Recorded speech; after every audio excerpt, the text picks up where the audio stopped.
Eu Tomé tocou aqui no assunto do TSE. Já vale a gente lembrar que o mandato do PT nem começou e o Partido dos Trabalhadores já está pensando em um boicote para o Bolsonaro nas próximas eleições. A coligação de Lula e Alckmin já entrou com 6 ações contra a campanha do presidente e agora virão mais 2.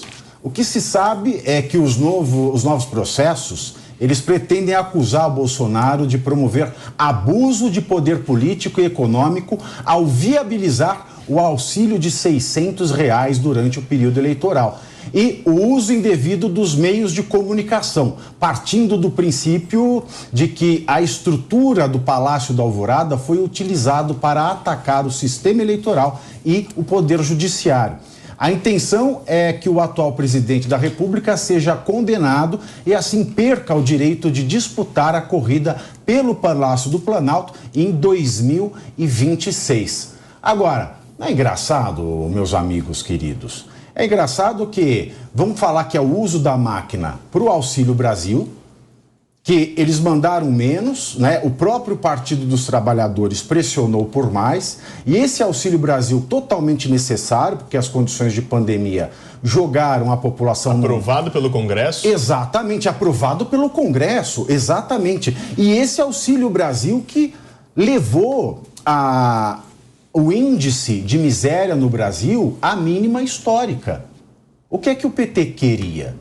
Que o povo realmente morresse de fome e eles voltassem assim, com o povo morrendo de fome, para acharem que, de fato, só eles salvariam o Brasil? Qual que é a deles, Bissoli? Na verdade, o que acontece é o seguinte, Pavinato, eles criaram um caminho lá atrás, que é uma dependência de um eleitorado que recebe auxílio, e por muito tempo se beneficiaram disso nas eleições, e qual foi o receio agora? Peraí, alguém está usando um argumento válido, que é um problema econômico que a gente vive, principalmente no pós-pandemia, para manter um auxílio, mas que traz o eleitor próximo ali do mandatário. Então, o medo do PT é, vamos criar aqui um caminho para que o Bolsonaro não possa fazer o mesmo que a gente sempre fez, criar um benefício para atender quem precisa e isso dá retorno eleitoral. É um grande absurdo isso. Se for questionar algum tipo de auxílio para benefício não eleitoral, todo mundo cria auxílio e cria algum tipo de benefício. Agora, a pergunta é, ele é criado da cabeça do presidente da República? Ele é feito só pelo ministro da área social, da área econômica? Não. Tem a chancela do Parlamento, do Congresso Nacional. E se tem essa chancela, para mim já mostra que não é uma atitude isolada, então teria que caçar cada parlamentar também que votou a favor disso, porque também se beneficiou. É um absurdo. Eu acho que se tiver coisa concreta que surja demonstrando algo de ilícito, tem que ser apurado, mas não esses que estão alegando. Agora, ô Tomé, você não acha que eles podem chegar às raias desse absurdo, né? Querendo responsabilizar também o Congresso, porque já se viu que o Judiciário ele tem gostado, né, de brincar de legislador.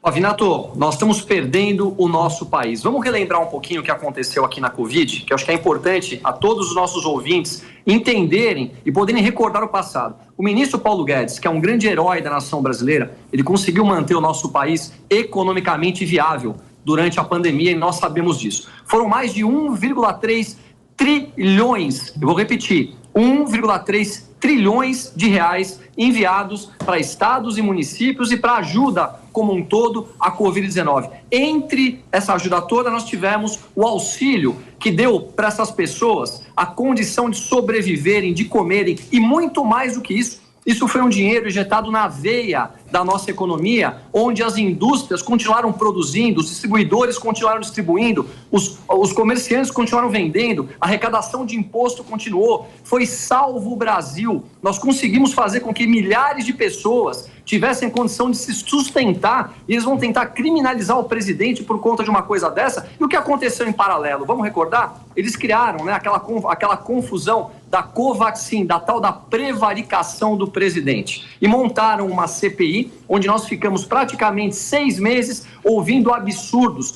Pessoas que fizeram muito para salvar vidas sendo maltratadas todos os dias por Omar Aziz, Renan Calheiros e o outro lá que agora me fugiu o nome, como que ele chama, gente? Me ajudem aí. O Randolfo Rodrigues, né? Foi aquele teatro todo feito. E enquanto isso, eles não disseram o que acontecia, que não havia teto de gastos nos estados e municípios, não havia necessidade de licitações e grande parte desse dinheiro evaporou. Foi isso que aconteceu no Brasil. E eu vou dizer uma coisa, Se eles quiserem tirar os direitos políticos do presidente Jair Bolsonaro, sendo que o Lula, com todos os crimes que que aconteceram, que não fomos nós que dissemos, foram 3 instâncias, acabaram devolvendo os direitos políticos a ele e não quiserem que o presidente Jair Bolsonaro possa se recandidatar, eu acho que esse país aqui vai entrar numa convulsão e ninguém vai segurar, porque isso seria um grande absurdo, um escárnio, um tapa na cara da população brasileira. Eu espero que essas pessoas tenham responsabilidade, porque o Brasil hoje é uma panela de pressão, está todo mundo vendo o que está acontecendo nas ruas. Ainda vemos as pessoas de maneira pacífica, espero que continue dessa forma, mas a sociedade precisa ser ouvida por os nossos políticos que estão lá, pois todo o poder emana do povo. E eles estão se esquecendo de uma coisa muito simples, que é respeitar a nossa Constituição. Eu espero que eles criem critérios, responsabilidades e respeitem a população brasileira, que é o que as pessoas estão nas ruas aos milhões hoje pedindo. Tem alguma juridicidade? Você vê alguma juridicidade nisso, doutor Luiz Felipe? Bom, Pavinato, essa questão das ações do PT, ela é política e jurídica. Faz parte do jogo. Você vai entrar, que nem entraram contra a chapa Dilma Temer, e vai por vários meses até chegar quase no final do mandato para ter decisão. Mas agora nós não temos um TSE da época da chapa Dilma Temer, né? Nós temos um TSE sobre fortes críticas. Mas se você analisar, Pavinato, o próprio Jair Bolsonaro indicou para o novo ministro do TSE que vai ficar mais 2 anos. Então, isso aí, o quadro atual do TSE, tirando o Alexandre de Moraes, que é mais recente, acho que a Carmen Lúcia também que entrou agora, eles não mudaram muito. Eu não vejo um problema nisso, eu não vejo que, até depende, meu colega Bissoli pode funcionar, que ele está mais de eleitoral do que eu, pode falar das questões das penalidades, não sei se vai chegar uma penalidade de perda de direitos, pode de repente ter um pagamento de uma multa, alguma coisa nesse sentido.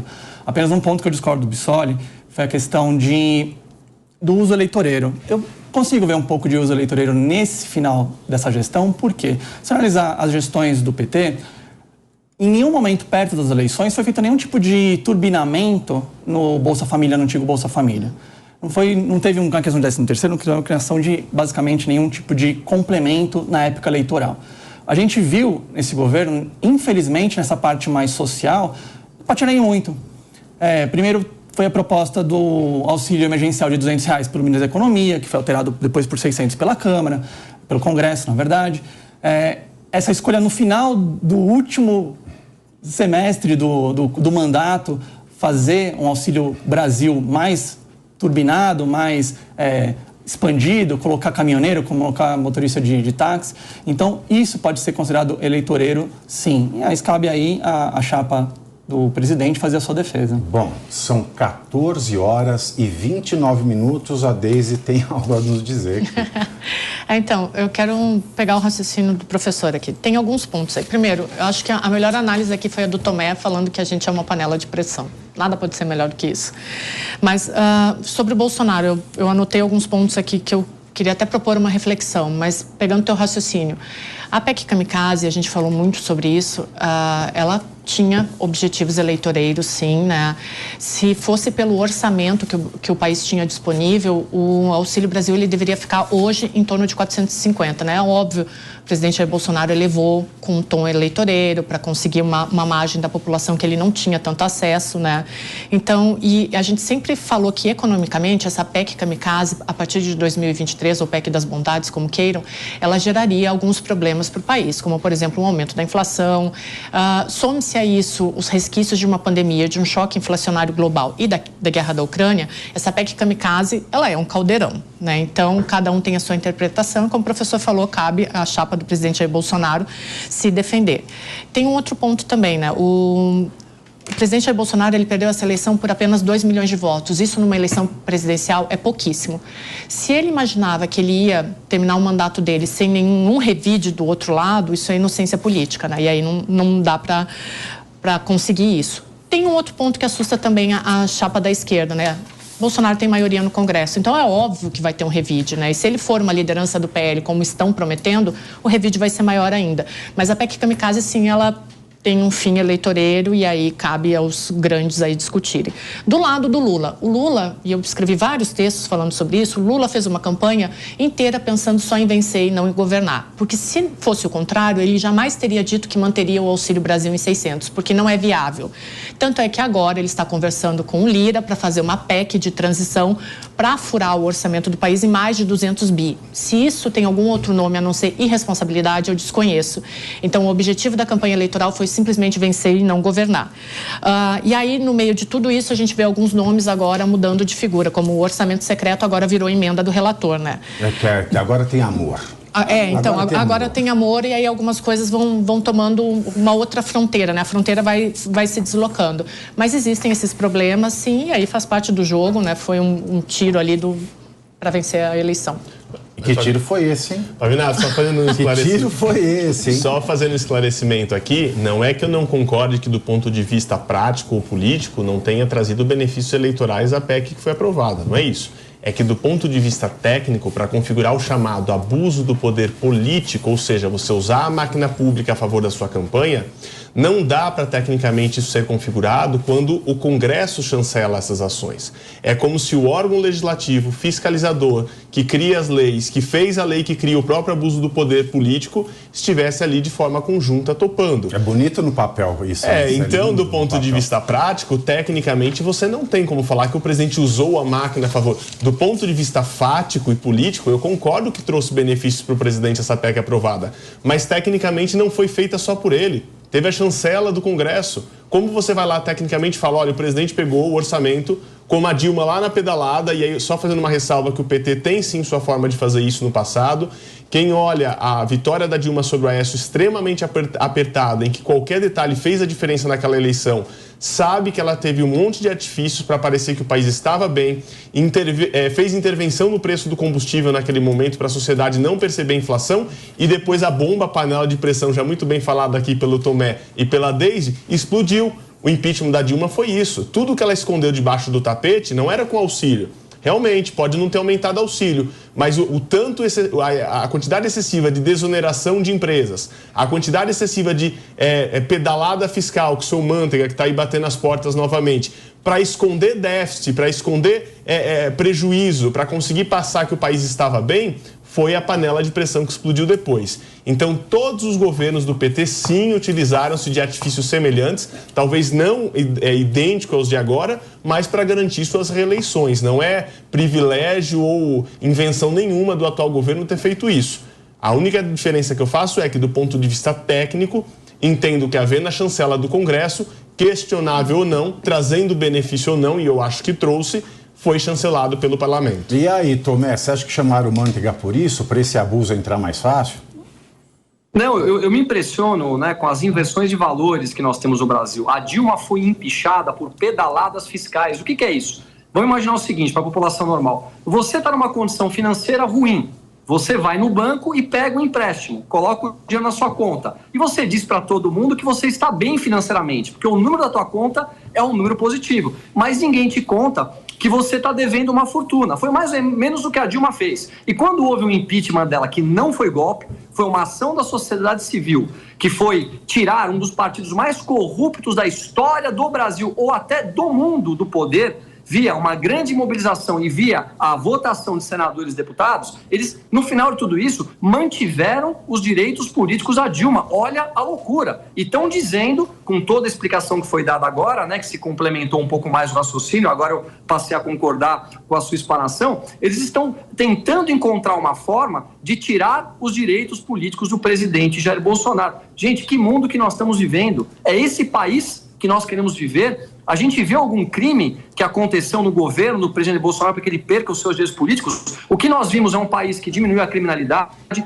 nós vimos um país que diminuiu muito os mais pobres e miseráveis do Brasil por conta de todas as ações que foram tomadas. Nós vimos um Brasil que passou uma das piores crises da história do mundo, que foi a Covid-19, onde todo mundo se prejudicou muito, sendo um dos melhores países economicamente a sair. Nós vemos um país que está apontando para cima e nós vemos um país que pode retornar a ter os hábitos antigos que tiveram nas mãos das mesmas pessoas que destruíram a nossa nação durante muitos anos. Então, é por isso que a população está indignada, e eu vou complementar mais uma vez aqui, repetir, o Brasil é uma panela de pressão, e o povo brasileiro não vai admitir desrespeito por nossa Constituição e pela beleza do nosso povo, pela simplicidade do nosso povo, que foi enganado no passado e foi levado a, de novo, reeleger essa pessoa que tanto mal fez à nossa nação. Esse povo nosso que ele é enganado de várias formas, né?